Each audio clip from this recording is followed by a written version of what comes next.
This is David Boyes reporting from the Climate Summit in Madrid.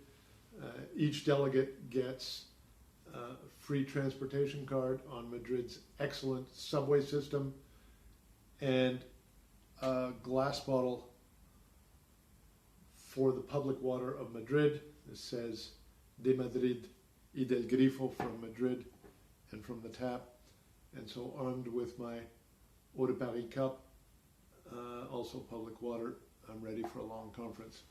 Every morning we have a meeting of the labor delegates, first thing, and this morning we heard that a number of different actors, including companies, are defining just transition to suit their purposes, and that is cause for concern because it is an issue designed to address the fact that a lot of workers will be harmed by the move to a low or zero carbon economy.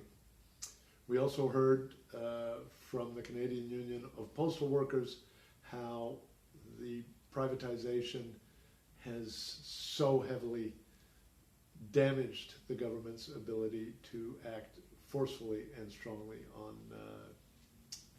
the climate crisis.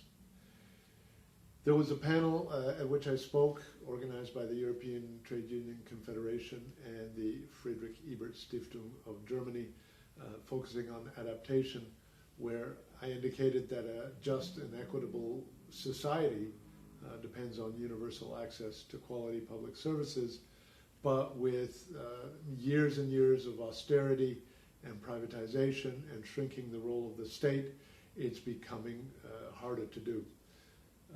Lots of people reference the role of firefighters. I indicated that delegates and the general public should look at the ILO Public Emergency Service guidelines that we negotiated at the end of 2018.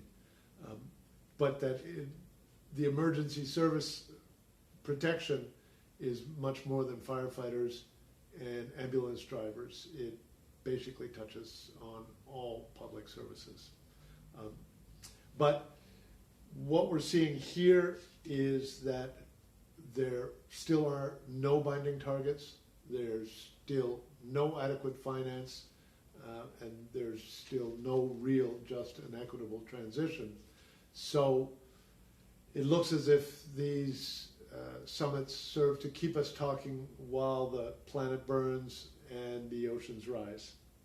So PSI's fundamental message is that this is about politics, it's about democracy, as opposed to the rule of money and to the rule of the corporations. Thank you.